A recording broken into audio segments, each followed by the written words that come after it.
Hello there, and welcome to Science for Sleep, where curiosity curls up under a warm blanket and the body's mysteries drift softly into moonlight. Tonight, we're taking a gentle journey into a world you carry with you always, one that works tirelessly even as you dream. It's your shield, your silent army, your lifelong companion through coughs, cuts, and curious microbes. Yes, tonight is all about the immune system, that invisible guardian patrolling every corner of you, catching intruders, learning from them, and somehow remembering, like an old librarian with an impeccable grudge. But before we wander into white blood cells and whispered battles, let me ask, where in the world are you tonight, and how are you feeling? Not just your thoughts, but your body. Do you sense it, just beneath the skin, this quiet choreography of defense? If this journey brings you even a sliver of calm, or simply gives your thoughts something soft to settle on, I'd be ever so grateful if you gave the video a like, or subscribe to keep this sleepy sanctuary growing. Now, I do hope learning about your body's secret superheroes doesn't keep you up, but if it does, well, at least you'll fall asleep knowing more about the armies within than when you began. So settle in. Loosen your thoughts. Let your breath be your guide. Because somewhere between fevers and forgotten germs, between sneezes and soft dreams, lies the story of how your body fights to keep you well. It's a strange feeling, isn't it? That heaviness behind your eyes just before a cold sets in, the sudden shiver on an otherwise mild day, a soreness in your throat that wasn't there yesterday, but now seems to hum like a warning bell only your body can hear. We all know what it's like to feel off, to feel invaded. But rarely do we think about what's happening beneath that sensation, the invisible whisper of your immune system stirring quietly into action. The immune response doesn't always come with sirens. Sometimes it's just a yawn that won't quit, a craving for soup, a sense that you're a little more breakable than usual. We talk about feeling run down, as if the body were a little house with its lights dimmed and windows closed, waiting out a storm.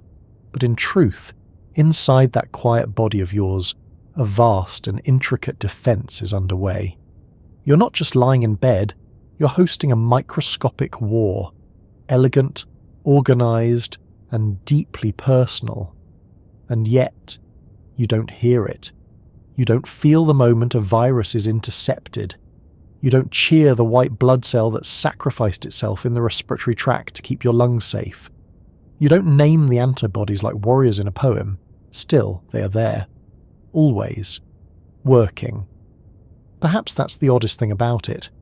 We often only notice our immune system when it fails, when we sneeze, ache, sweat, or swell.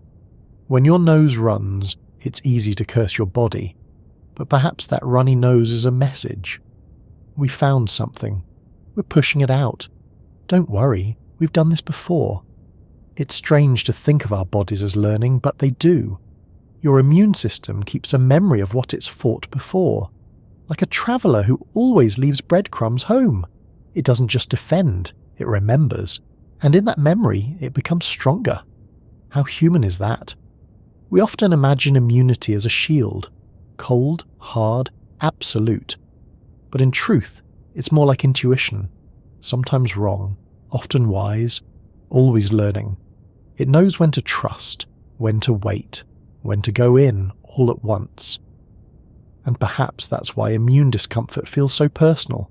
When you're ill, your entire sense of self shifts. Moods droop, thoughts tangle, dreams tilt sideways. It's not just a sore throat. It's a temporary rewriting of the whole narrative of you. There are moments when you're sick that the world softens. Your appetite goes quiet. The bed becomes both your battlefield and your sanctuary.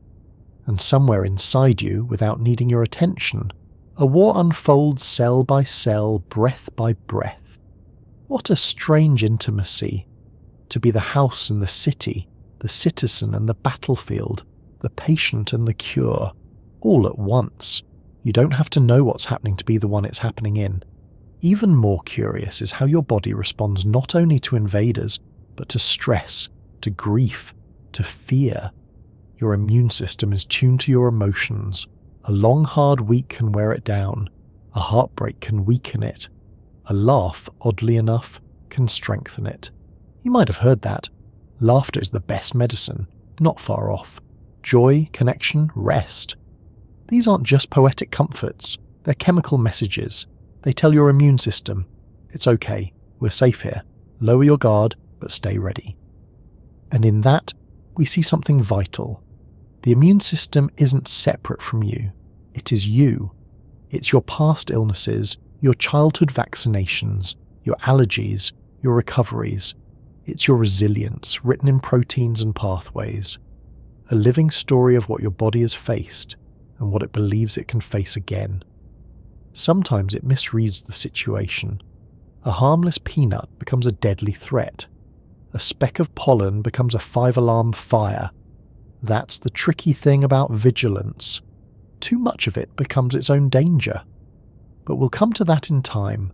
For now, think of your immune system not as a cold machine, but a creature within you.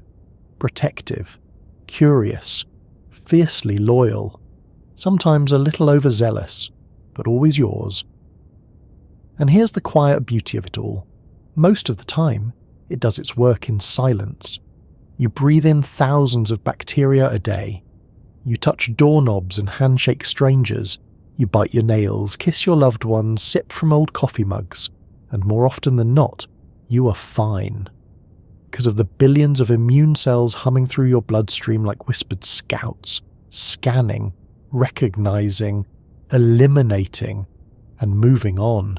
You're a walking miracle of detection and defense, and though you'll rarely see it, and may not always feel it, your body is always watching, always learning, always choosing between peace and protection. So the next time you sneeze, or feel a little fever rise like a lantern in your chest, try not to curse it. That heat is a signal, that soreness is strategy, that fatigue is not failure, it's focus. Your body, even in weakness, is fighting for your strength. And perhaps, just perhaps, the most extraordinary thing about the immune system is that it doesn't ask for thanks. It simply does its job. Night after night, year after year, lifetime after lifetime.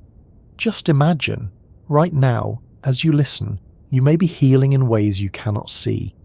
Your body is remembering something, patching something, reinforcing its walls with the bricks of your past battles, preparing you, quietly, for whatever comes next. What an extraordinary thing to be, not just alive, but defended. Long before we knew the words bacteria, antibodies, or immune system, we knew the feeling of illness, the heavy heat of fever, the ache that settles into the joints like fog, the rattle of breath in the chest. Sickness, after all, has always been with us, as ancient as fire, as primal as fear, and from the very beginning humans tried to make sense of it. Before microscopes and medicine, we turned to the stories we understood. Spirits, humours, curses, blessings. The body wasn't a battlefield. It was a sacred space, caught in a tug-of-war between unseen forces. If someone fell ill, perhaps they had been touched by a god, or perhaps they had angered one. In ancient Mesopotamia, disease was often seen as punishment from divine beings, retribution, a lesson, or the result of evil spirits entering the body. Priests would perform rituals, chant incantations, burn herbs. Healing wasn't just about herbs or rest. It was about restoring balance to the soul's unseen battles. In Egypt, healers were both doctors and magicians. They believed in channels that ran through the body, much like the Nile through their land. Illness came when those channels were blocked, by chaos, spirits, or decay. To cure the body was to cleanse it. Rituals were recited as ointments were applied. Science and spirituality were braided tightly together. The ancient Greeks took another route. Hippocrates, often called the father of medicine, proposed that health depended on the balance of 4 bodily fluids: blood, phlegm, black bile, and yellow bile. These humours were linked to temperament, seasons, even astrology. If you had too much of one, illness followed. A fever might be seen as an excess of blood, a melancholy mood, too much black bile. This theory, wildly incorrect by today's standards, persisted for centuries. But it hinted at something enduring, the idea that the body has an inner logic, a system, a balance that can be disturbed or restored. And in that early search for balance, perhaps we were already brushing against the edges of immunity, the invisible effort the body makes to maintain its own harmony. In China, the traditional understanding of health was woven through with the concepts of qi, yin and yang, and the balance of energies. Illness was seen as a disruption in the flow of vital energy. The body was not just flesh and bone. It was a landscape of forces. Herbs, acupuncture, diet and movement were tools not just to treat symptoms, but to guide the energy back into its proper flow. These ideas may sound distant from white blood cells and cytokine storms, but they share a common instinct, the belief that the body is always trying to heal itself, that illness is not a failure, but a signal, a message, a momentary loss of equilibrium. Indigenous cultures around the world carried their own deep knowledge of illness and healing. In the Americas, shamans would guide healing ceremonies with plants, chants, and sacred smoke. In Africa, traditional healers might use roots, prayers, and drumming to restore health.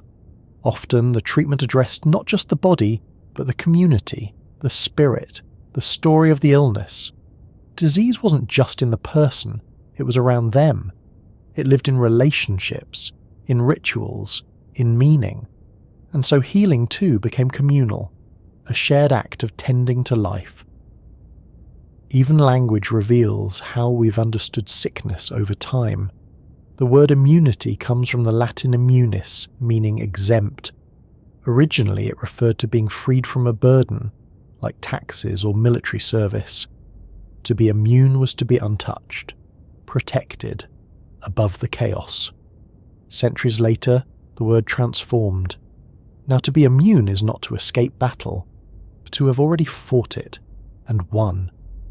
And yet, through all these shifts, through spirits and humours, energy and elements, one idea has quietly remained, that illness is not just an attack, but a dialogue. The body, even in suffering, is speaking. Sometimes we answer with medicine, sometimes with ritual, sometimes with rest, but always with care. In medieval Europe, illness was deeply moralized. Plagues were seen as divine punishment, a test of faith, a reason to repent. Leprosy and other visible diseases carried shame. The sick were often isolated, not out of scientific understanding, but fear. Still, even then, small threads of medical progress emerged. Monasteries preserved herbal knowledge. Early hospitals took shape. The first inoculations were still far away, but the seeds of curiosity were being planted. Over time, the wind shifted. The Enlightenment brought a new hunger for observation, for reason, for the seen rather than the sacred. Antony van Leeuwenhoek peered through his handmade microscope in the 1600s and discovered a teeming world of invisible life. Little animalcules, he called them, tiny motes swimming in a drop of water. He didn't know it yet, but he was gazing at the immune system's lifelong sparring partners. It would still take another 2 centuries before germ theory would rise, before we understood that some illnesses came not from spirits or imbalances, but from microorganisms, tiny invaders with no malice, just biology. And in response, a new way of seeing the body emerged, not just as a system to be balanced, but a fortress, a city with walls, guards, scouts, and memory. But the story wasn't complete. It never is. Even today, different cultures carry their own metaphors for immunity. In the West, we often speak of fighting disease, a war metaphor, antibodies as soldiers, pathogens as enemies, a constant battle to be won. In other cultures, illness is less a war than a negotiation, something to be soothed, not conquered. In Ayurvedic medicine from India, the goal is to restore harmony between body, mind and spirit, Using herbs, diet, and meditation, the immune system isn't a battlefield, but a garden. One you tend, season by season, with care and balance. And in some indigenous traditions, illness may not be seen as something separate from the self, but as a teacher, a messenger, an invitation to slow down, to listen, to reconnect with nature and ancestry. All these views may seem contradictory, but perhaps they're not. Perhaps they are different windows looking in on the same hidden architecture. One emphasizes battle, another, balance, still another, belonging. Together they form a deeper truth, that healing is never just physical, it is emotional, spiritual, social, and the immune system, though made of cells and molecules, does not act in isolation. It listens to your history, your environment, your memories, your rituals. It listens, in its own biochemical way, to who you are. Even today, some languages carry traces of these ancient intuitions. In Japanese, the immune system is called meneki, meaning avoidance of harm. In Arabic, it's al-mana'a, linked to strength and defense. In Swahili, the word kinga can mean protection, shield, immunity. And in Hebrew, chisun means reinforcement, a reminder that to immunize is to strengthen, not just to prevent. These aren't just translations, they are philosophies. They show us how cultures continue to interpret health through the lens of resilience, balance, and belonging. And maybe that's something we can carry forward as we navigate a modern world full of medicines, vaccines, microbes, and stress. That healing is not just a function, it's a story, a conversation, a process held in both body and language. Even in modern hospitals, beneath the fluorescent lights and Latin terminology, you'll still find echoes of the old world. The herbalist, now in the form of a pharmacologist, the shaman, reborn as a therapist or spiritual counsellor, the ritual, reframed as a regimen. And the immune system, still mysterious, still adapting, still silently at work, is not just a set of processes to be understood. It is the continuation of something ancient, a system older than belief, one that remembers every invader you've ever survived, and keeps watch. Not because it was told to, but because it is you. If the immune system were a character in a story, it wouldn't be a single hero, but a hidden society. Not just one defender, but a nation of protectors living quietly inside you, each with its own job, its own personality, and its own version of loyalty. And to understand how it all works, how this silent army fends off bacteria, viruses, and microscopic threats, we must first begin not with war, but with wisdom. Because the immune system doesn't lash out blindly. It listens, it learns, and only then it acts. Let's start at the surface. Your first line of defense is your skin, the ancient wall that keeps most invaders out before they ever step foot inside. It's not just a covering, it's an ecosystem. Dry, acidic, home to millions of friendly microbes that form a neighbourhood too inhospitable for many would-be invaders. A kind of welcome sign for the good guys, and a locked door for the bad. Then there are your mucous membranes. Soft, moist gateways lining your nose, throat, lungs, and digestive tract. These areas are more vulnerable, so the body lines them with traps, sticky mucus, little cilia that wave like seagrass, sweeping particles away, acids in the stomach that dissolve most unwanted guests on contact, saliva and tears that wash and dilute. Even your cough and sneeze, though often unwelcome, are reflexes with a purpose, expulsion, defense by ejection. And yet some intruders still make it past these guards. That's when the deeper defenses stir awake. Now we enter the realm of the innate immune system, your body's first internal responder. Innate immunity is fast. It doesn't wait for introductions. It doesn't ask questions. If something looks wrong shape, wrong signal, wrong location, it attacks.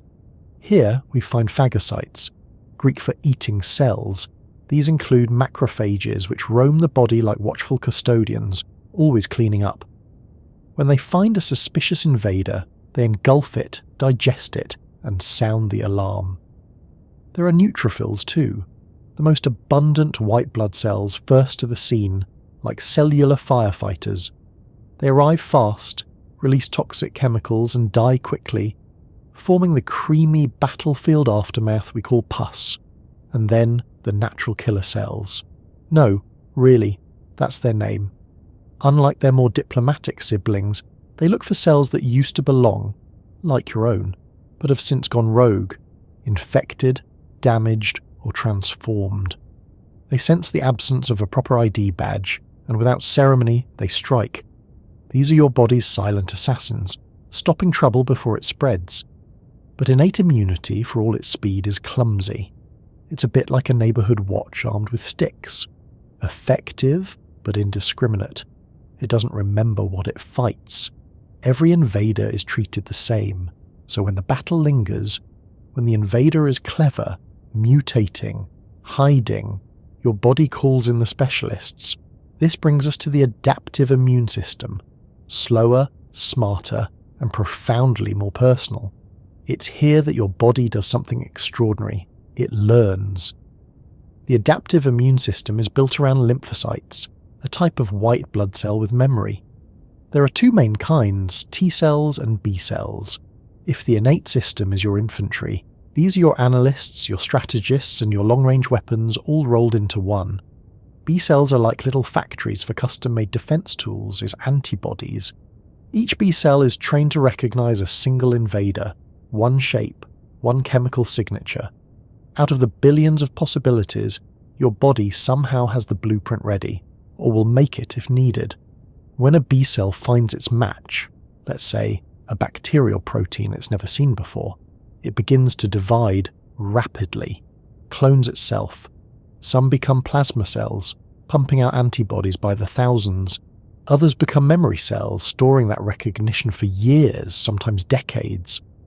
Those antibodies, small Y-shaped proteins, float freely in your bloodstream, each one designed to stick to a specific foreign target, called an antigen. When they bind, they mark the intruder like a glowing tag. This does not belong here. Then other immune cells swoop in, alerted to the target. Meanwhile, T cells move differently. They don't make antibodies. They get up close. Some T cells, called helper T cells, act like commanders. They signal and coordinate the rest of the immune system, directing B cells, waking up macrophages, amplifying the response. Without them, much of your defense collapses into confusion. Then there are cytotoxic T cells, which seek out infected cells. They peer at the proteins presented on each cell's surface like IDs at a border. If the ID says, "I'm infected," the T cell attaches, pierces, and releases enzymes that quietly convince the cell to die. This process is deliberate, precise, choreographed, and like any good choreography, it leaves behind a pattern. Once the invader is gone, most of the fighters die off. Part of the cleanup, but some are saved. Memory B cells, memory T cells. These stay behind, quietly patrolling. The next time that same invader appears, the response is immediate, powerful, specific.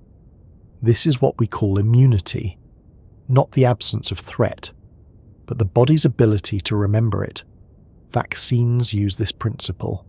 By introducing a harmless version or piece of a pathogen, one that can't make you sick, they give your immune system a practice run, like a fire drill. You make memory cells without the danger. So if the real pathogen ever comes knocking, your body won't fumble. It'll recognize the shape, the smell, the signature, and respond like it's seen it all before, because it has. Let's linger a little longer in the quiet marvel of immunity. This memory held in flesh, this learning carved into cells. Because while it's easy to imagine the immune system as a wall or a weapon, it's also something more subtle. A teacher, a student, a long-term archivist of the microscopic world. Once a pathogen is cleared, a bacterial invasion halted, a virus defeated, your immune system doesn't just move on. It files the information away, not in folders or databases, but in cells. Long-lived, ever ready, waiting in lymph nodes, bone marrow, and blood. watching for a familiar shadow. And the next time that intruder dares return, something astonishing happens. Your body doesn't hesitate. Memory B cells leap into action, making antibodies at record speed. Memory T cells wake and patrol. The entire response unfolds not over days, but hours. Sometimes the infection never gets a foothold at all. You don't even know you were exposed, because your body remembered. Think of how extraordinary that is, that something so small, so precise, can protect you for years after a single encounter. Your body has met this danger before. It will not be caught unaware. But of course, not all bacteria are the same, and not all memory lasts forever. Bacteria are clever. They evolve. Some wear new disguises, changing their surface proteins so your immune cells don't recognize them. Others form biofilms, slimy fortresses that shield them from immune attacks. Some hide inside your very cells, using your own body as cover. This is where the immune system's nuance comes into play. Sometimes defense means destruction, clearing out infected cells even if it causes damage. Sometimes it means restraint, tolerating harmless bacteria so the immune system doesn't waste its strength. And that brings us to one of the most fascinating truths. You're never truly alone. Right now, your body contains trillions of bacteria, more than you have human cells. They live in your gut, your mouth, your skin. They digest your food, train your immune system, even help produce vitamins. This community is called the microbiome, and it's not just tolerated, it's essential. Your immune system isn't just a sword, it's a diplomat. It learns to recognize friend from foe, harmless from harmful, self from not self. This is called immune tolerance, and it is vital. Without it, your immune system would attack everything, including you. And sometimes, sadly, it does. When immune tolerance breaks down, the system begins to mistake your own tissues for enemies. This is called autoimmunity, a case of friendly fire. Conditions like lupus, type 1 diabetes, and rheumatoid arthritis are all examples. The immune system, so beautifully tuned, becomes confused. It forgets who it's supposed to protect. But that same system, confused in one context, can be a miracle in another. Consider immunotherapy, a field of medicine that trains the immune system to fight cancer. Tumours are clever. They disguise themselves as healthy tissue, hide from immune detection, suppress nearby cells. But with the right prompts, a modified antibody, a checkpoint inhibitor, your immune system can be reminded. That cell is not one of us, and the fight begins anew. The immune system isn't static. It adapts. It's shaped by your environment, your genetics, your age. Infants are born with developing defenses, still naive to the world. Elders may have memory cells aplenty, but slower responses, and illness, especially infection, is only one thread in this story. The immune system is involved in wound healing, inflammation, tissue repair. It helps shape brain development in childhood. It interacts with hormones. It responds to the foods you eat, the air you breathe, the sleep you get, or don't. Even stress, that invisible weight we carry, leaves fingerprints on the immune system. Chronic stress can weaken it, suppressing the activity of protective cells. Joy and rest, on the other hand, support its quiet work. Your immune system is always listening, not just for pathogens, but for patterns. A restless week, a sudden grief, a steady joy. It's more than a defense mechanism. It's a mirror of your internal life.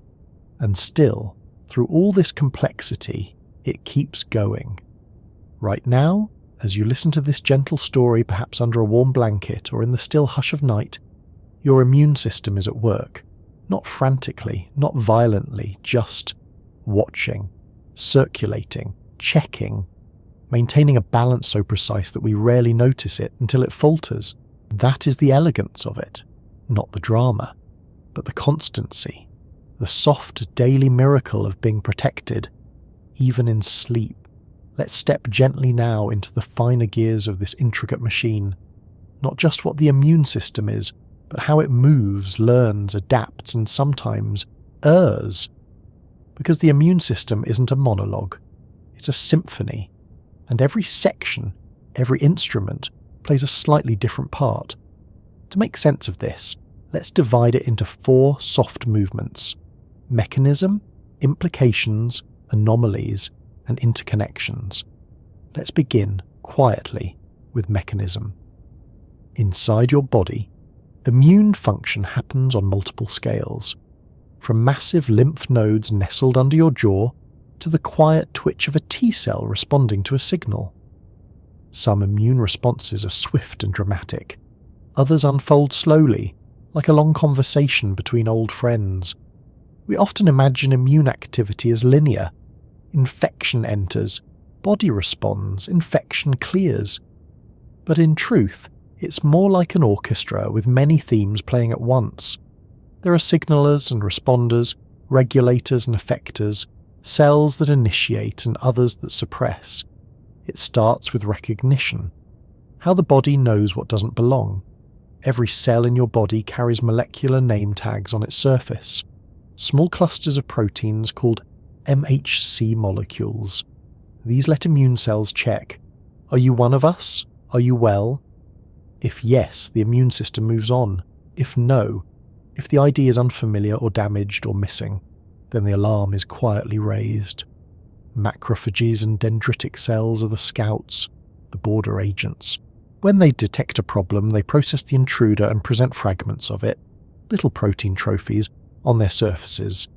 These fragments are the clues, the evidence, the wanted posters. They travel to lymph nodes and present them to naive T cells, searching for one that recognizes the shape. This is a moment of uncanny precision. Out of billions of T cells, each designed to recognize a slightly different molecular pattern, only a few will match the fragment.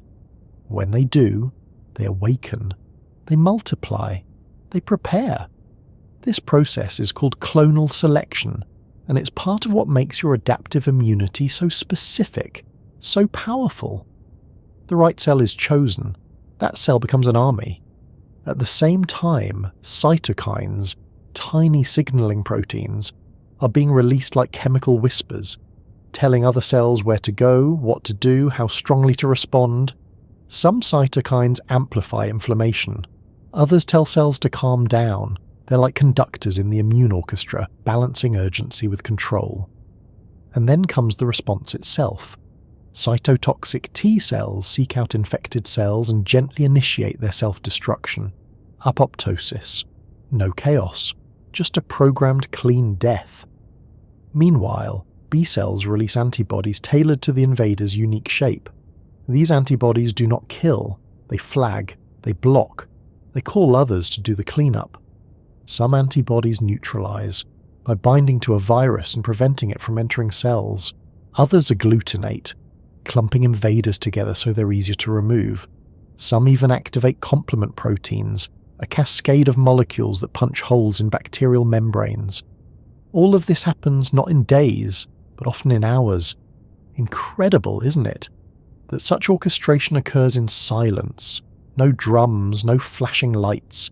Just molecules moving in rhythm, cells gliding through your bloodstream like dancers with a purpose. But what does all this mean? Let's move now into the second theme, implications. The immune system isn't only about fighting illness, it shapes your development, your aging, even your personality in subtle ways. During infancy, your immune system is naive, like a young traveller in a new land. It learns fast, encounters microbes, builds tolerance. This is why babies often get sick frequently in their first few years. It's not weakness, it's training. Their bodies are studying, learning the dialect of the microbial world.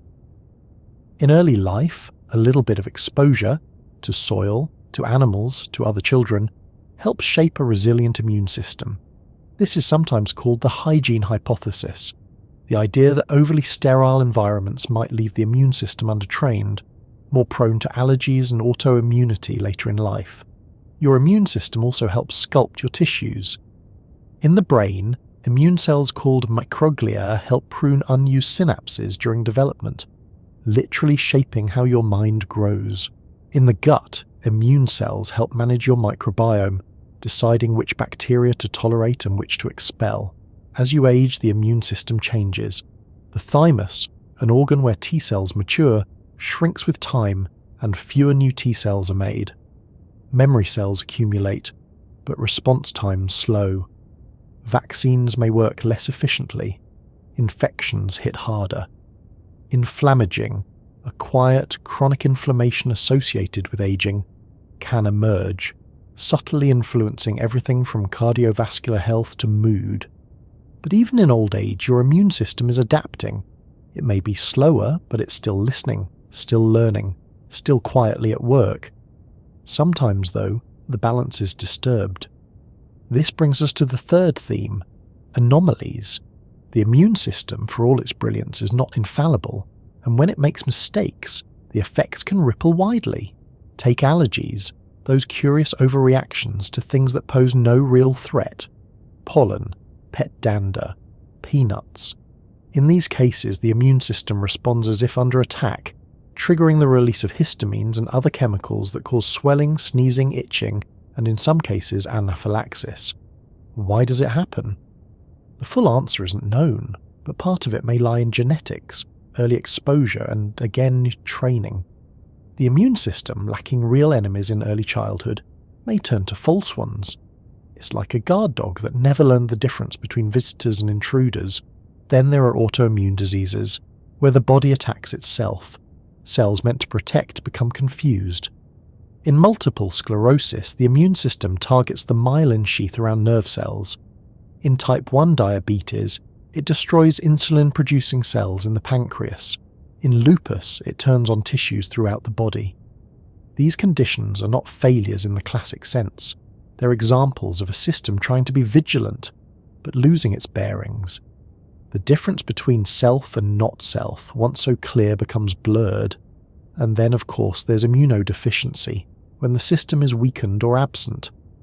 This can be genetic, as in severe combined immunodeficiency, SCID, where children are born without functional immune responses, or acquired, like in HIV/AIDS, where a virus slowly dismantles the immune system's capacity to respond. But not all anomalies are destructive. Some are hopeful. Scientists have discovered people who carry rare mutations that make them resistant to certain infections, like HIV or malaria. Others have immune quirks that might protect against cancer. Each of these exceptions teaches us something, that the immune system is not fixed. It's a living experiment shaped by evolution, culture, and chance. And finally, we arrive at our fourth and final theme in this deep dive: interconnection. Because the immune system does not live alone. It speaks to every other system in your body, quietly, constantly, to your nervous system, exchanging molecules that affect mood, stress, and cognition. In fact, depression has been linked to elevated levels of certain inflammatory cytokines. There's even a field for this: psychoneuroimmunology, the study of how mind, brain, and immune system interact. To your endocrine system, where hormones like cortisol, the stress hormone, can suppress immune activity, or estrogen, which influences inflammation and may help explain why some autoimmune diseases are more common in women. To your digestive system, where immune cells line the gut, distinguishing friend from foe. Here, the microbiome plays a crucial role. A diverse, balanced microbiome supports immune health. A disrupted one can lead to chronic inflammation, even mood disorders. And to your circadian system, your internal clock. Many immune responses fluctuate with the time of day. Some cells are more active at night. Others respond differently to infections depending on when they're encountered.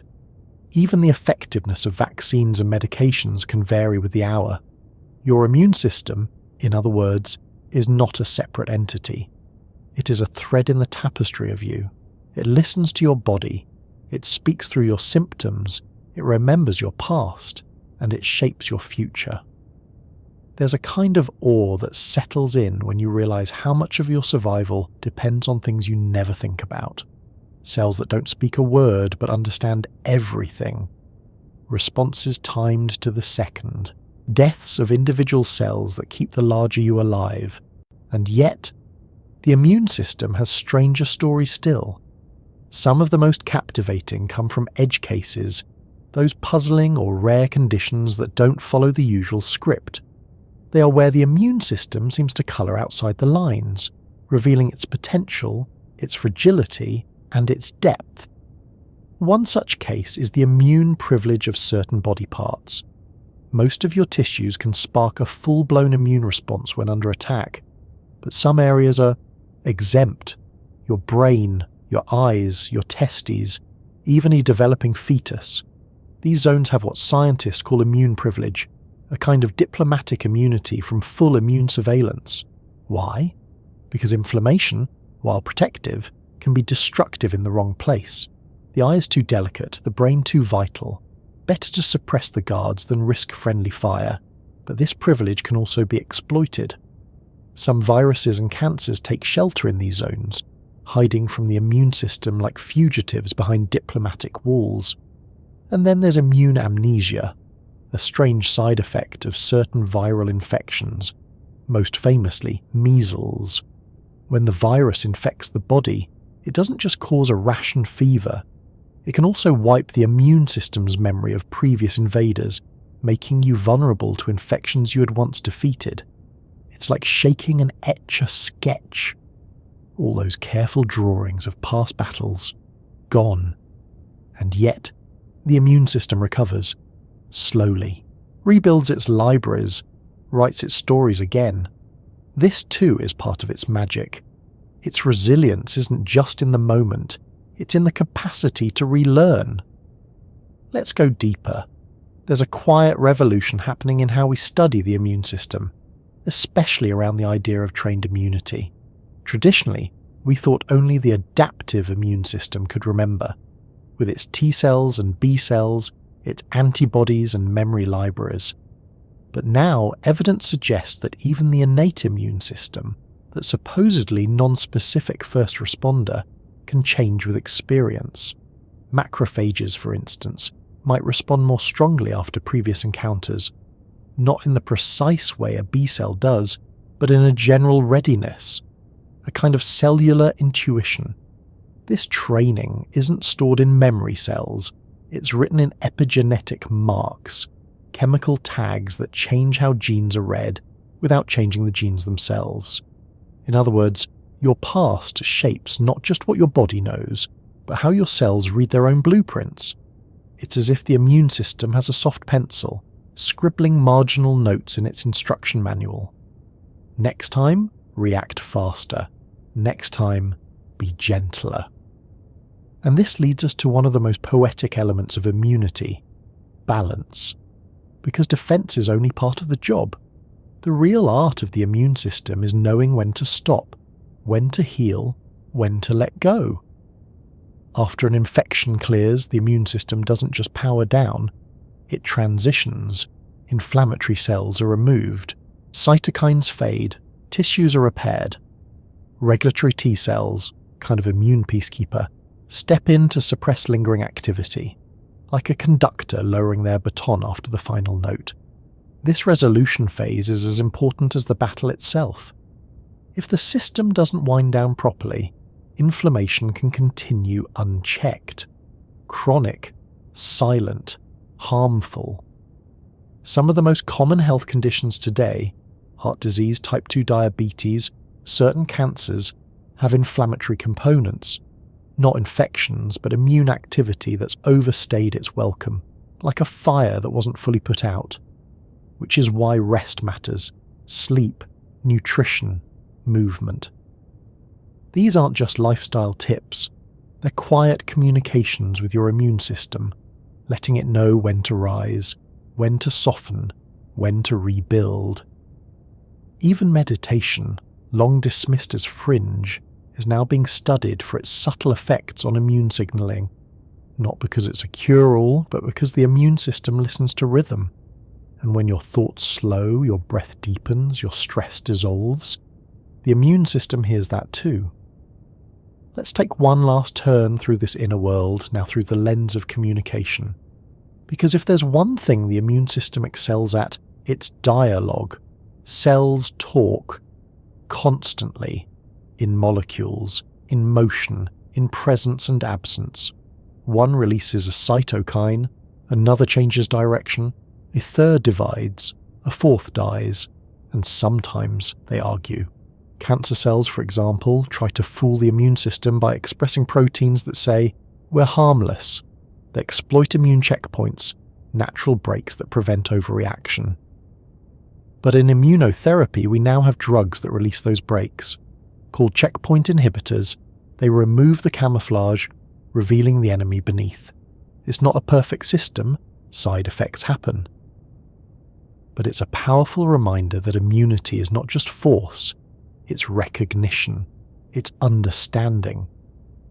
In another curious twist, immune cells can form synapses, not unlike neurons. At the contact point between a T cell and its target, a structure forms, allowing information to pass. Positioning, orientation, signal strength, all tuned precisely. It's not just an attack, it's a decision, and those decisions add up. Across your life, your immune system will make trillions of them.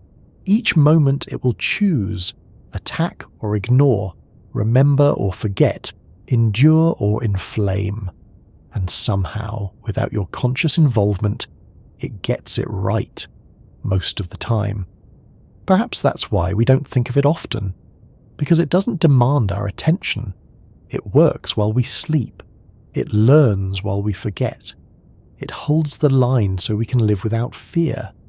But maybe tonight, for a moment, we can pause to notice, to feel the quiet hum of defense beneath the surface, to marvel at a system that is at once fierce and gentle, ancient and evolving, powerful and deeply human.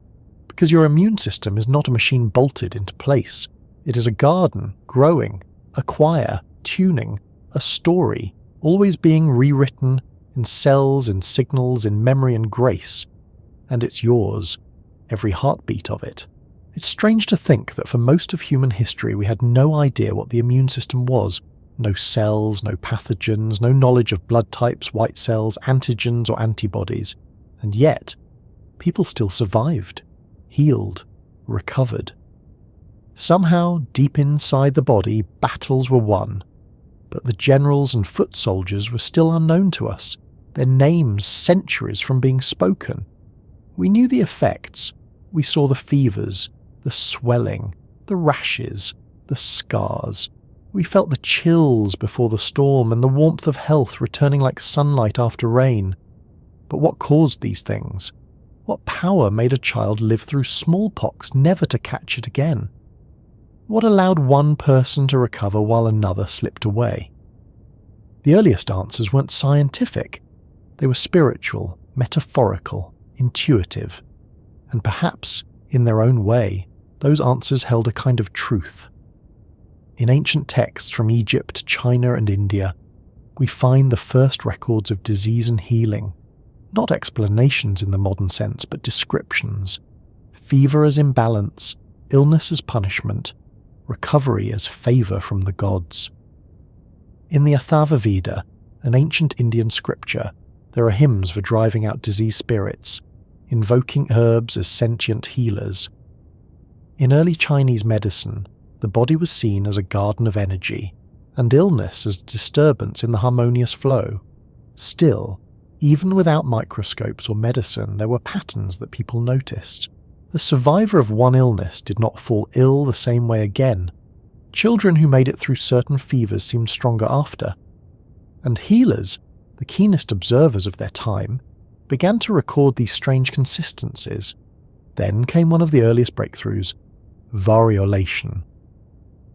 In parts of Africa, India and later China, healers began to experiment with deliberate exposure. They took material, pus or scabs, from someone with a mild case of smallpox and introduced it to healthy individuals, usually by blowing powdered scab into the nose or scratching a small wound. This was dangerous, crude, but it often worked. The illness that followed was usually mild, and once it passed, the person was protected. In 10th century China, this technique was practiced with care and reverence. By the 18th century, it had made its way to the Ottoman Empire and from there to Europe. Lady Mary Wortley Montagu, wife of the British ambassador to Turkey, witnessed variolation firsthand and brought it to England despite fierce resistance. It was the beginning of something bigger. In 1796, an English country doctor named Edward Jenner made a quietly radical observation. Milkmaids who caught cowpox, a relatively mild infection, didn't get smallpox. Somehow, exposure to this harmless cousin seemed to grant immunity to its deadlier relative. So Jenner tried something that, at the time, bordered on the unthinkable. He took pus from a cowpox sore on a milkmaid's hand and introduced it into a cut on a young boy named James Phipps.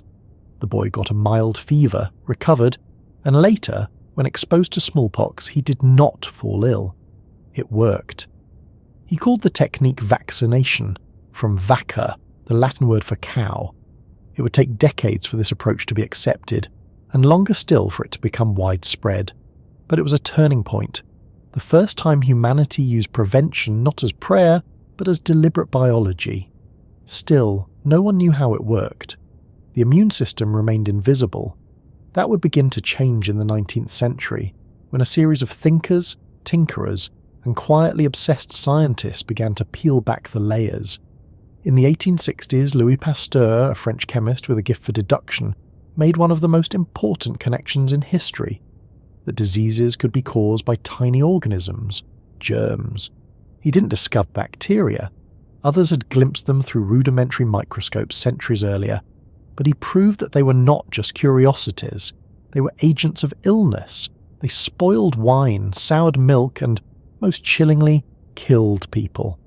Pasteur's work on attenuated pathogens, weakened versions of disease-causing microbes, led to new vaccines for anthrax and rabies.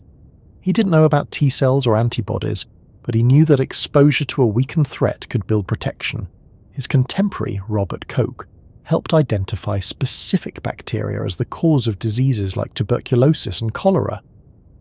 With Koch's postulates, a set of logical steps to link microbes to illness, science began to shift from theory to testable evidence. The age of germ theory had arrived. But germs were only half the story. If microbes caused disease, something else had to be fighting back. Enter Elie Metchnikoff, a Russian zoologist with a microscope and an unusual idea. In the 1880s, while studying starfish larvae, Metchnikoff observed cells that moved toward foreign objects and engulfed them.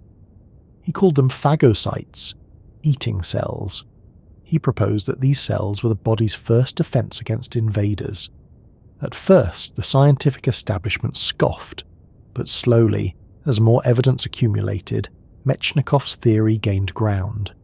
He had discovered innate immunity, the ancient, fast-acting part of the immune system that responds to any threat, with no memory or specificity. It was messy, but it worked. But others believed there must be something more elegant, more tailored. Paul Ehrlich, a German physician, imagined the immune system as a series of side chains, receptors that bound to toxins and neutralized them. He wasn't entirely right, but the idea paved the way for the discovery of antibodies, small proteins produced by B cells that recognize and bind to specific invaders. And so, slowly the pieces began to fall into place. By the early 20th century, scientists had discovered that immunity wasn't just a lucky accident. It was a process, a system, one that had memory, communication, and incredible specificity. World War I and II, tragic as they were, accelerated medical research. Infections spread rapidly in close quarters, and new vaccines and treatments were urgently needed. Penicillin was discovered. Mass vaccination campaigns began, and research into how the body defended itself gained new momentum. By the 1950s and 60s, researchers had begun to identify the lymphocyte, the key cell of adaptive immunity. T cells and B cells were distinguished. The thymus, once thought to be a useless organ, was found to be crucial for T cell development. The discovery of MHC molecules, the body's molecular ID tags, gave new insight into how the immune system tells friend from foe. Scientists began to understand antigen presentation, clonal selection, and memory formation at the molecular level. Then, in the late 20th century, came the HIV/AIDS epidemic, a devastating tragedy, but also a revelation. HIV didn't kill directly. It targeted the immune system itself, specifically the helper T cells. As these cells declined, the entire system unraveled. Infections once harmless became lethal. Cancers emerged unchecked. For the first time, the immune system wasn't just a concept, it was in the spotlight, and it wasn't just about infection anymore. Researchers began to link the immune system to cancer, autoimmunity, transplant rejection, even mental health. The boundaries between systems blurred. In 2018, the Nobel Prize in Physiology or Medicine was awarded to two scientists, James Allison and Tasuku Honjo, for their work on immune checkpoints. They had discovered ways to release the brakes on the immune system, allowing it to attack cancer cells more effectively. This was the dawn of immunotherapy, treatments that didn't attack tumours directly, but trained the immune system to recognise and destroy them. Suddenly, cancers once considered incurable began to shrink. Survival curves shifted, hope returned. And still, we are learning. The human immune system is one of the most studied systems in biology, and yet one of the least fully understood. New technologies like single-cell sequencing, CRISPR, and deep learning are unlocking patterns we never saw before. The immune system, it turns out, is not a simple machine. It's a responsive, evolving network, an algorithm written in proteins and time. Even now, researchers are exploring the immune fingerprint, the idea that each person's immune system is unique, shaped by genes, experiences, environment, and time. No two immune systems are the same, not even in identical twins, and in that uniqueness, we find a kind of poetry.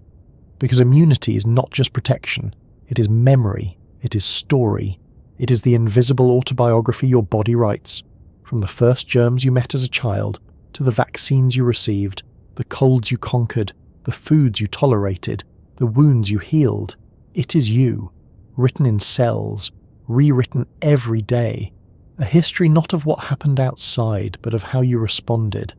And if we've come so far, from powdered scabs blown into the nose to engineered cells that hunt cancer, it's because we listened, watched, learned from nature, from each other, from the quiet, constant whisper of the immune system doing its work. We may never know all its secrets, but the more we understand, the more awe it inspires, because inside you, right now, is the latest chapter in that long, beautiful story. A story that began long before you were born, and continues, breath by breath, cell by cell, as you rest here, listening. Let's wander now away from the microscopes and textbooks. Let the white blood cells rest. Let the diagrams go still. Because sometimes the most extraordinary part of the immune system isn't in the science, but in the mystery that science hasn't solved. We know what immune cells do. We can describe their movements, their molecules, their messages. But what does it mean to have a body that learns and remembers without consciousness? What does it mean that you are protected by something you don't direct, but still depends on everything you've done, touched, eaten, feared, loved? The immune system is not just a defense mechanism. It's a mirror of who you are and who you've been. Each illness you've survived leaves a trace, not just in memory, but in flesh, in silent sentinels waiting in the wings. You've shaken hands with strangers, walked through crowds, shared meals, cried with others, and each of those moments became part of your biological story. Moments of risk, yes, but also moments of connection. The immune system doesn't judge, it simply remembers. That alone is almost unbearably human. We often draw a sharp line between self and other, between what is us and what is not. We use words like invader, attacker, pathogen, but your body lives in constant negotiation with the outside world. The air you breathe, the bacteria on your skin, the food you eat, even your own cells which change and mutate with time. So what really is self? Is it just what your immune system accepts? Some philosophers suggest exactly that the immune system is the true boundary of the self, that it decides what belongs and what does not your brain, not your personality, but a collection of silent, unseen judgments made in lymph nodes and bone marrow. You may feel like a single, solid identity, but biologically, you are a vast and shifting ecosystem. You are part human, part microbial, part inherited, part learned, part conscious, part completely automatic. Your immune system is the part of you that lives in the shadows, not unconscious like a dream, but preconscious. A kind of subterranean intelligence shaped by millions of years of evolution. It never sleeps. It never takes credit. It works in blood and whispers, and yet it remembers. Is memory without thought still memory? Your immune system can recognize a virus from 20 years ago. It can scan a cancer cell and compare it to how your cells should look. It can be trained, tricked, fatigued, and even inspired.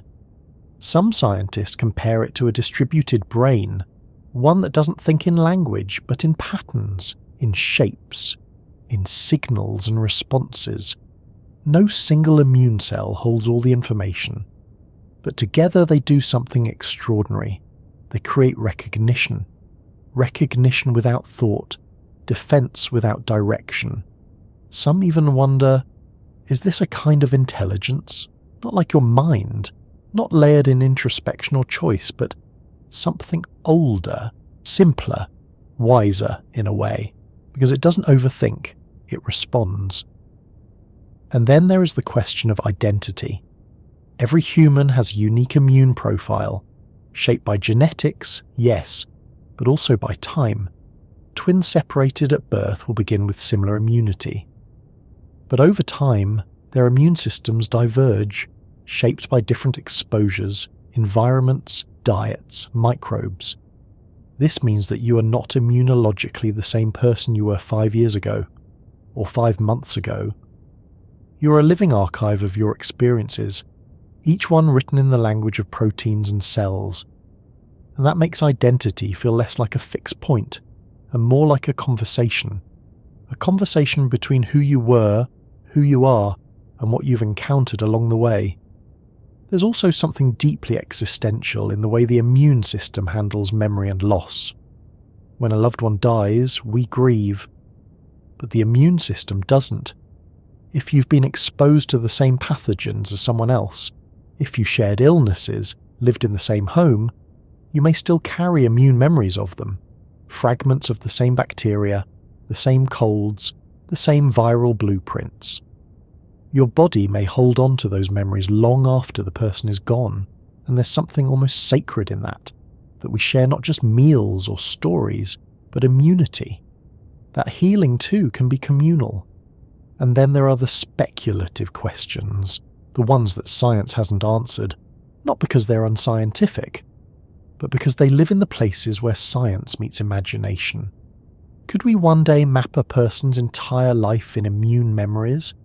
Not just what illnesses they've had, but where they've been, who they've touched. Could the immune system be used as a kind of biological diary, storing not just health data, but social footprints? What would that mean for privacy, for autonomy, for ethics? Or take it further. What if we could program the immune system like software? Give it instructions, teach it to recognize cancer earlier, to ignore harmless allergens, to repair tissue. Could we one day customize immunity like we customize language, tailoring it to our needs, refining it over time? We're already inching in that direction. With CAR T therapy, doctors are modifying a patient's own T cells to recognize cancer, turning the body into its own cure. But what else could we do? Could we one day share immunity? Pass it on like a story? Like a song? It sounds like science fiction. But so did vaccines once. So did organ transplants. So did the idea that invisible microbes could kill a person, or that the body could remember them. And beyond science, beyond philosophy, there is still something softly spiritual in all of this. Not in the religious sense necessarily, but in the sense of reverence. Because here is something that lives inside you, that you didn't design, that protects you every hour of your life without recognition or applause. It guards your breath, your blood, your dreams. It lets you touch and be touched.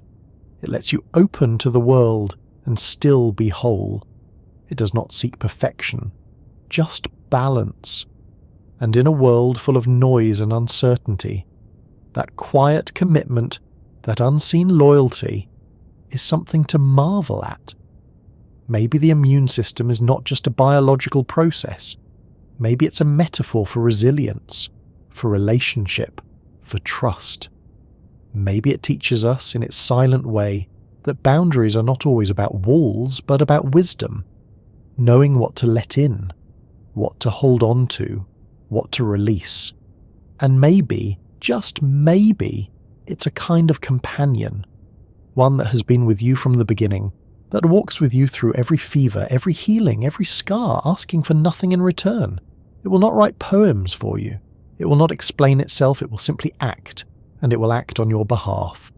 That too is love. So the next time you fall ill, or recover, or feel that odd ache just behind your eyes, remember, you're not broken. You're being watched over, not by magic, not by fate, but by something quieter, something cellular, relational, deep, something that remembers what you've been through and is ready, always, for what comes next. If the immune system were loud, we'd never stop hearing it. We'd feel the click of every antibody, the shuffle of every macrophage. We'd wake up to the sound of cytokines arranging themselves into responses. We'd hear alarms when viruses arrived, applause when they were defeated. It would be a noisy existence and a very exhausting one. Thankfully, the immune system is quiet. It doesn't announce its work. It hums beneath your consciousness, working around your habits, adapting to your lifestyle, making do with what you give it, sleep or stress, nourishment or neglect. You rarely think about it until it fails. But when it works, which is most of the time, you get to simply be alive, moving through your routines, making mistakes, touching your face, eating things off the floor, some more than others, and being mostly okay. Let's bring it down to the everyday now. Let's walk with the immune system through our mornings and midnights, our grocery lists and dinner parties, and see just how present it really is. Take sleep, for instance. A bad night doesn't just make you cranky, it makes you vulnerable. Even a single night of poor sleep can alter the number of natural killer cells in your body. The immune system uses sleep to reset, to coordinate, to perform maintenance. It's during sleep that the body ramps up the production of certain cytokines that fight infection and inflammation. Pull enough all-nighters and your defenses droop, even if you're still standing. And yet we rarely think of sleep as immunity. We treat it like a luxury, something to sacrifice. But your immune system knows better. It needs the dark, the quiet, the slow breathing. It does some of its best work while you're dreaming. Then there's food. Every meal is a chemical message, a whisper to your immune system that says we're nourished or we're not.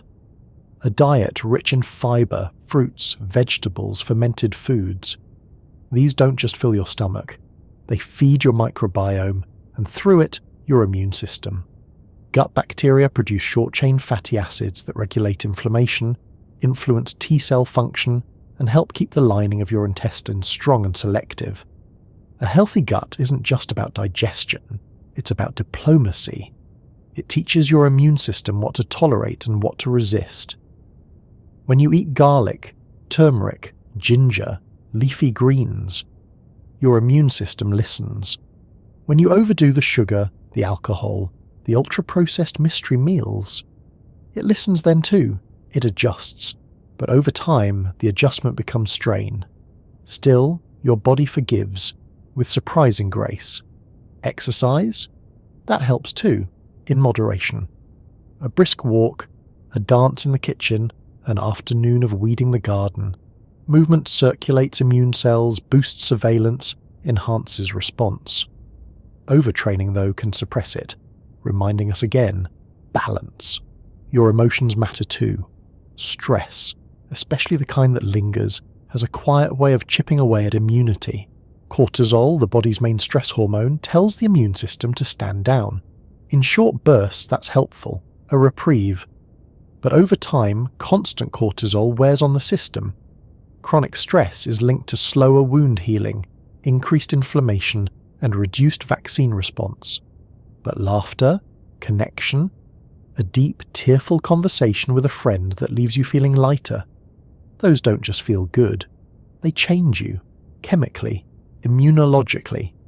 There are studies, strange and beautiful, showing that people who feel more socially connected have stronger immune responses, that even the perception of loneliness can suppress immunity, that writing about emotional experiences, journaling simply, can improve immune function. The body listens to everything, and culture in its own way has always intuited this, long before science caught up. Why else do so many traditions gather people together when someone is sick? Bringing food, company, prayers. In Judaism, a minyan gathers for healing. In Islam, visiting the sick is a sacred act. In many indigenous cultures, illness is not an individual failure, but a community event. Healing comes in circles, in firelight, in shared silence. Even the way we talk about illness betrays cultural fingerprints. In English, we fight off a cold. We catch something. The language is defensive, even violent. In Japanese, the phrase for to get sick is byuki ni naru, more like to become unwell, a transition, not an attack. In Chinese, the character for illness, bing, carries roots of imbalance. Some languages focus on heat, others on wind, others on strength. Each metaphor shows how we frame the invisible and how we try to live with it. And then there's ritual. Maybe it's not medicine in the strictest sense, but lighting a candle when someone is unwell feels appropriate. Washing your hands before meals, covering your mouth when you cough, sleeping with warm socks when you feel something coming on. They're small things, cultural, superstitious, habitual, but they all acknowledge one idea, that the body is porous, that health is something to be tended, guarded, respected, not with fear, but with awareness. Even love has its immune echoes. When you hold someone, really hold them, your body reacts. Oxytocin rises, stress fades, heart rates sink. There's evidence that couples in close affectionate relationships have better immune responses. Your body knows when it's safe. It knows when it's seen. Even animals show this. Rats groom each other more when under immune stress. Primates cuddle more when someone's sick. Connection, it seems, is not a distraction from immunity. It is part of it. And yet, our modern lives often separate the two. We isolate the sick. We treat healing as a task, not a process, not a relationship. We go to pharmacies, not family. We scroll alone under blankets, trying to will our bodies into strength. But the immune system, patient and ancient, keeps responding. It doesn't need perfection, just participation. And sometimes that participation is as simple as noticing the scratch in your throat, the heaviness in your limbs, the need for rest, the odd craving for broth. These aren't symptoms to be silenced, but messages. The immune system doesn't speak in language, it speaks in sensation. And if we learn to listen, we can live more gently, more in tune. Because illness is part of life, and so is healing. We don't have to fear it, we just have to understand it. Honor it. Make space for it, and maybe even marvel at it. The fact that your body can be injured, invaded, infected, and still find its way back. that it can recover from wounds, rebuild tissues, retrain cells, that it can forgive so many of our choices and keep working. That's not just biology, that's resilience. And it shows up not just in crises but in tiny moments. Waking up from a good night's sleep and realizing you don't feel sick anymore. Sitting in a warm kitchen sipping tea as your sinuses finally clear. Breathing deeply after a walk, knowing your body's beginning to mend. These aren't dramatic triumphs. They're quiet ones, the best kind. And through it all, the fevers, the flus, the quiet recoveries, your immune system remains invisible, faithful, fierce, uncelebrated. So maybe, in the hush of tonight, as you lie here and let the science settle into softness, you can feel a quiet thank you rise to the part of you that never sleeps, that never forgets, that hums gently in the background of every moment, not perfect, but present, not infallible, but enough, always enough. Let's open the door a little wider now, step gently past the realm of what we know and into the dusky territory of what we dream. Because the immune system, strange and elegant as it already is, also invites questions that science hasn't answered, and maybe isn't meant to. Questions that curl up in the shadows between biology and imagination. The kind of questions that come late at night, when you're warm and safe and wondering. What if the immune system could be hacked? Not by viruses, they already do that, but by humans. Could we one day write our own immune code, add protection like an app, remove allergies with a tap, tell our cells what to remember and what to forget? Sounds like science fiction, but perhaps not for long. Right now, researchers are exploring ways to train the immune system beyond what nature ever imagined, using mRNA, CRISPR, nanoparticles, and even AI-guided vaccine design, not just to prevent infection, but to preempt disease, to shift immune tolerance, to correct error in real time. It's the immune system, upgraded. But what else could it mean? Could we give ourselves resistance to diseases that don't yet exist? Create anticipatory immunity, defenses against pathogens that haven't evolved but might? Would that be power or hubris? And what if we could share our immune system? Imagine a digital log of every pathogen you fought, a biological passport of sorts. Every cold, every flu, every subtle exposure your body catalogued silently. Could that data help others? Could it be transferred? Could we one day donate immunity? Not just plasma like we do now, but patterns. Take a mother's breast milk.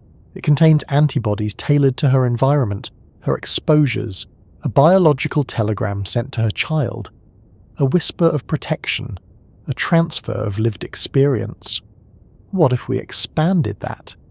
Could doctors one day extract not just blood, but immune intelligence from a survivor of a rare disease and upload it safely into others? Could immunity become collective, like a shared defense across a species? If so, would that change how we think of each other? Would we see our neighbours as potential donors of strength, not just in crisis, but in kindness? Or imagine this. What if we could pause the immune system? Let's say you're injured, and your body's first response is inflammation, swelling, heat, pain, all useful, all necessary, but sometimes too much. Sometimes the immune system overreacts. What if we could freeze it, suspend it, let the body rest, fully at peace, no internal alarm sounding? What would that feel like? Would you sleep more deeply, think more clearly? Would it be safe? Or would the absence of that quiet hum, that constant surveillance, leave you feeling naked? What if we could rewind the immune system, take it back in time, to a version before the allergy, before the autoimmunity, before the scars of chronic inflammation? Could we reset it, like a story rewritten from chapter 1? Some researchers believe we're approaching this with immune reprogramming, turning old or malfunctioning immune cells into new ones, like stem cells reborn with fresh instructions. But what if the reset went further?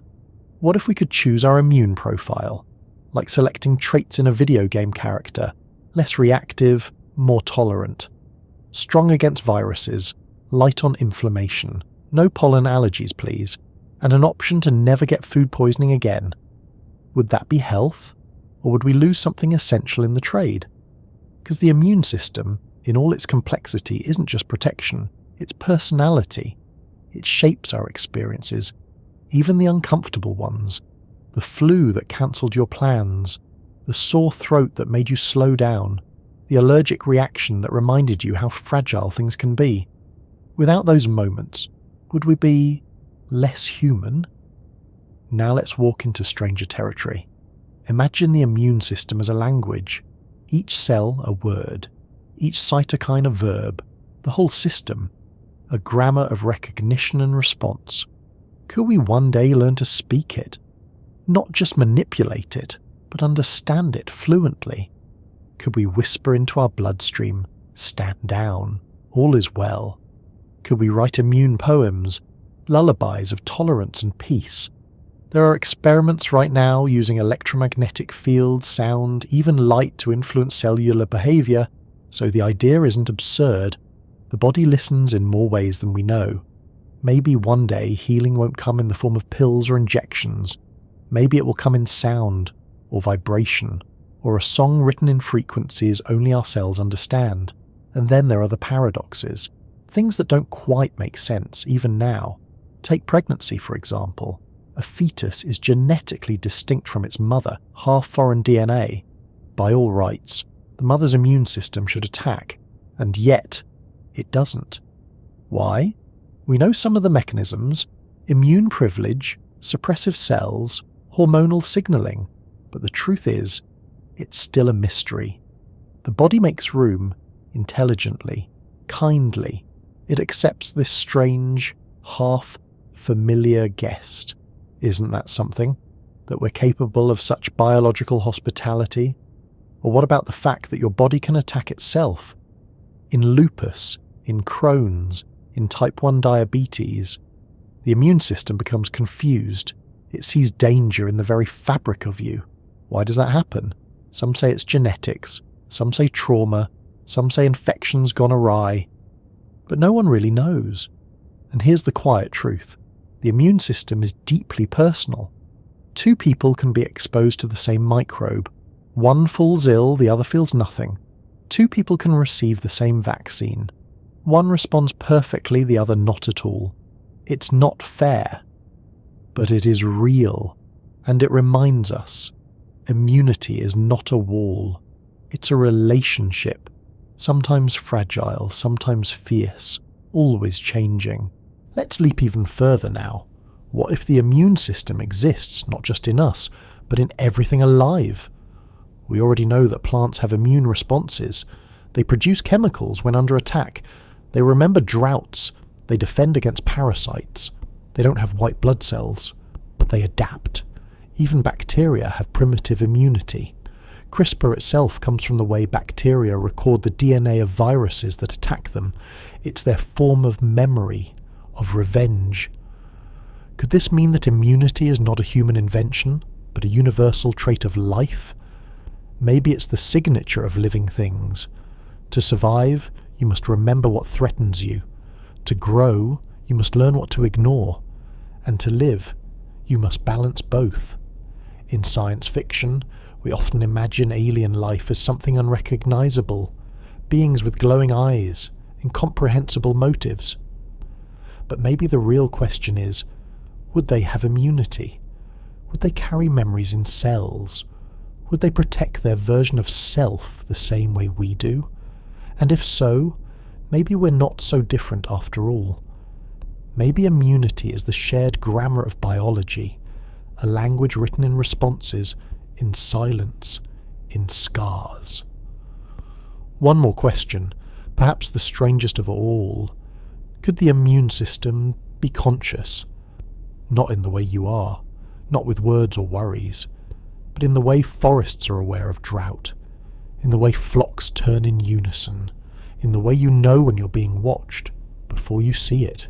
Some researchers suggest the immune system has qualities of a distributed intelligence, one that operates without a central brain but still makes decisions. It adapts, it learns, it predicts. It's not proof of consciousness, but maybe it's proof of awareness, and awareness, after all, is a beginning. So where does all this leave us? Not in certainty, but in wonder. We don't know what immunity might become in 100 years, or what parts of it we've misunderstood entirely. We don't know how far it can go, or how far we should take it. But we do know this: you are here, right now, alive, because of a system that has protected you from countless threats you never saw. A system that makes decisions without your consent, but always in your favour. A system that remembers where you've been, and prepares for where you're going. It is biology. It is mystery. It is the closest thing to magic that isn't magic at all. And so, as you lie here now, maybe just beginning to drift, let these questions stay with you. Not as worries, but as wonder. Because the future of immunity might be stranger, softer, wilder than we can imagine. And you, yes, you, are already part of it. A walking miracle, a quiet frontier, a dream of what defense can become. Maybe it's strange that we think of the immune system only when something goes wrong. A sneeze, a swelling, a scratchy throat. Maybe it's odd that we don't marvel at it more. This invisible force that guards us, heals us, shapes us. But tonight, you did. You walked with it, watched it unfold, felt it breathe through metaphor, through memory. So let's take a moment now, not to recap, but to remember in the truest sense of the word, to remember, to bring the pieces back together. Because the immune system is not just a list of parts, it's not just cells and responses and reactions, it's a story, your story, written in proteins and scars and quiet recoveries. Maybe you began this journey thinking of it as a kind of fortress, something solid and external like a wall. But now you know, the immune system isn't stone, it isn't steel, it's something far more living, far more subtle. It's a garden, constantly growing, pruning, weeding, adapting, learning what to allow, what to resist, what to nourish. It's a mirror, reflecting your exposures, your choices, your environments, echoing where you've been, and quietly shaping where you're going. It's a librarian, cataloguing every encounter, remembering not only what hurt you, but what didn't. Building immunity not from avoidance, but from interaction, from experience, from being in the world. It's a choir, thousands of parts in harmony, tuning to one another, whispering instructions in a language made not of words but of molecules, and somehow, miraculously, finding balance. We've followed its journey from ancient myths to modern science, from scarified skin and herbal prayers to mRNA and checkpoint inhibitors, from fevers to gene therapy, from cowpox to CRISPR, and through it all, the immune system has evolved with us, quietly, patiently, impossibly complex. We've explored its mysteries, how it knows what's you and what's not, how it can make mistakes, sometimes mild, sometimes catastrophic, how it can be trained, reset, even reprogrammed, how it never truly stops, not even in sleep, especially not in sleep. Because while your thoughts drift and your muscles soften, your immune system is still there, not idling, listening, maintaining its vigil. Think of that. While you rest, it remembers. It checks in on old injuries, surveys new threats, sends messages, dials back inflammation, rebalances, prepares. It doesn't ask for thanks or recognition. It just continues, or like a tide. And in that, there's something deeply moving, even sacred. Because the immune system is one of the few things that never gives up on you, even when you do, even when you forget to eat well, or stay up too late, or spiral into stress, even when you get sick and feel weak and wish your body were better. It doesn't punish you, it just keeps working. And sometimes it learns from your mistakes, from your bravery, from that time you held a sick friend's hand or kissed someone with a fever, or travel to a place your body didn't recognize. Every exposure becomes information.